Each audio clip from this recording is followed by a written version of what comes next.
G'day everyone. Thanks for joining in again. Seems like the cicadas have just turned up, so hopefully you can still hear me over them. Doing this video a little bit late today. So I've just finished my 10th week, or whatever it will be, first week of my 10-week plan for getting ready for Canberra Marathon. I have to say this week has been a pretty shitty week. Not exactly filling me with confidence at the moment.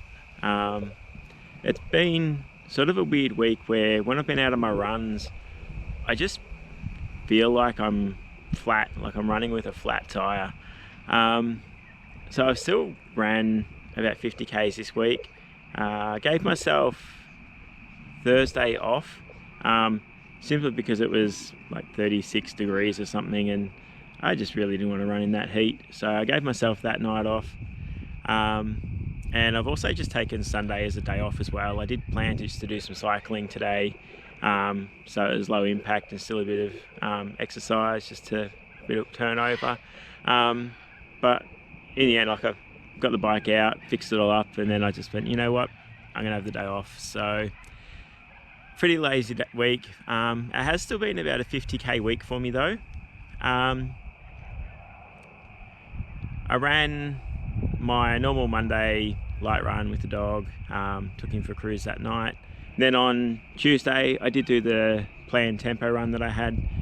So I set out, I did 2Ks, fairly easy but still getting warmed up. And then I did 3 fairly hard Ks. I went out way too quick to what I probably should have. And I dropped to about 5-minute Ks, and then on the 3rd K, it was in a sort of uphill section.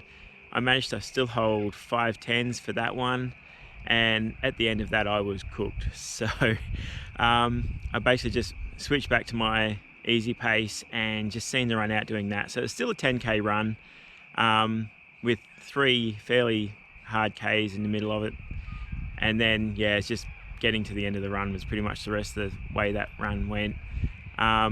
I think I still averaged about 5:30, 5:35 for the rest of the Ks for that run. But definitely taught myself with the tempo runs not to go out too hot. Dropping those ones early on really did cook. I was supposed to sit around the 5:15, and all 3 of them were under that. So I definitely paid the price for that. Something else I learned there too is probably not a good idea to do a tempo run over an area that is rolling hills. Trying to hold your pace through those hills where you generally would back off a little bit. I kept on pushing to hold my pace, and yeah, like I said, I definitely paid the price. Normally when I'm running in that sort of an area, I base my pace off of effort. So when I'm running up the hill, the effort should feel about the same as when I'm running on the flat. That way then that lets you pull the pace back a bit and not overexert yourself and cook yourself on the hills. So lesson learnt there for the tempos. Maybe I need to do that somewhere a bit flatter. So I'll have a look at the areas that I'm running and just work out an area that's probably a little bit more suitable. It is fairly quiet around the lake if I go out of a morning, and that one is a very flat run. So thinking maybe I'll start to switch to do that. So definitely reevaluate. But yeah, this week it hasn't exactly been filling me with confidence. Friday night I went out, still fairly warm. I waited pretty late to be able to go out and run with the dog, because I won't run him if it's too hot. And even then, that run, it still felt really sluggish, and it was probably mid-20s, I think, in terms of temperature. But yeah, we ran, I think that one was about 8 Ks or something. But yeah, it just felt fairly sluggish. And then again on Saturday, I've gone out for the park run. I got there a bit early so I could do a couple of Ks beforehand, with the intention to basically do park run at a bit of a, I guess sort of a tempo-y run. Plan to do around about 5:20s for the park run itself. And then yeah, once I finish park run, to go out and do a little bit more of a run. So yeah, like I said, I got there nice and early. I did my 2Ks, and then I ran park run. I think it was about I don't know, 26:20 or something like that. I did do about the 5:20s, so whatever that works out to be, 26:40 maybe. That would make more sense. So I was happy with that. So yeah, managed to hold that pace. And then when I continued on for the rest of the run, I just was really sluggish again, and like it was a fairly muggy morning. It was only maybe 20 degrees, so it wasn't super hot, but it was quite stuffy. And yeah, I just had to really push it out. I did do a total of 15 Ks for the day, so that's the longest run I've actually done since I finished the ultra. And yeah, that whole run, it just felt really hard. I had to really force it out. I think I averaged, I don't know, maybe 5:40s for the whole run. But yeah, the whole time I just really didn't feel comfortable. Even when I was at the park run, I felt like I was having to really push just to do the 5:20s, which I should have been able to do fairly easy. And then I just remember too, like getting to the end of the run, and there had been a couple of really light drizzles, but I was soaked. There's no way there's that much rain. Just with the humidity, I think it must have been pushing out way too much sweat or something in the temperature with the humidity. And yeah, I really paid the price for that. So that's partly why today I just sort of decided to take the day off.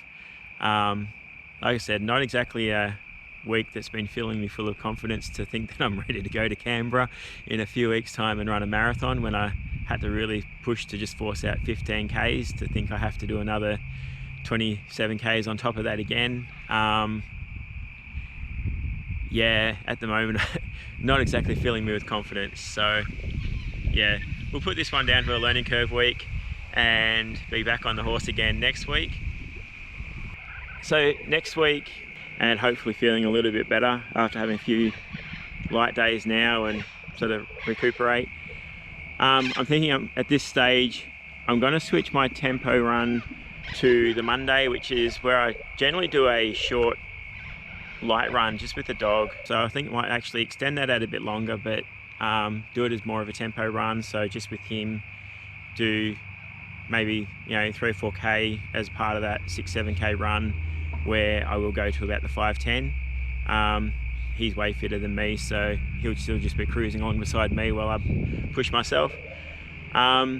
Tuesdays, because it is a run I do from work around that hilly area, same as Thursdays, I'm going to switch them back to being my normal 10K run. It's just a moderate run through the hills, nothing crazy in speed, but just doing the work over the hills, rather than trying to do too much in one run. What else do I do? I guess Friday will be a light run, and then Saturday, Sunday, I'm thinking I might actually start doubling up with a moderate long run. This is really going to depend how I feel this week when I'm out running. But yeah, if I can do say a 15K or something on a Saturday, and then maybe go out for another 15-20K on the Sunday, just get used to doing the kilometers again and making that space. The other thing I was considering as well at this stage is actually just doing a bit of time on the bike. So it still gets the muscles working and gets the blood flowing, and just helps clean all the shit out of my muscles after I've done my runs, without having the impact work there. So even if it's just a hour ride on the bike, just lets me stretch the legs without impact. And like I said, just clears that stuff out of the muscles that you get built up after you've done your runs. So that was the plan for today. I decided to have the day off anyway and just do pretty much nothing. But that at this stage will be the plan for next week. So we'll see how we go with that. So I guess that will pretty much do for this week. I'll keep it nice and short. But again, thanks for watching. Hopefully your training's going really well for whatever it is you're working towards. And I'll catch you all next week. See ya.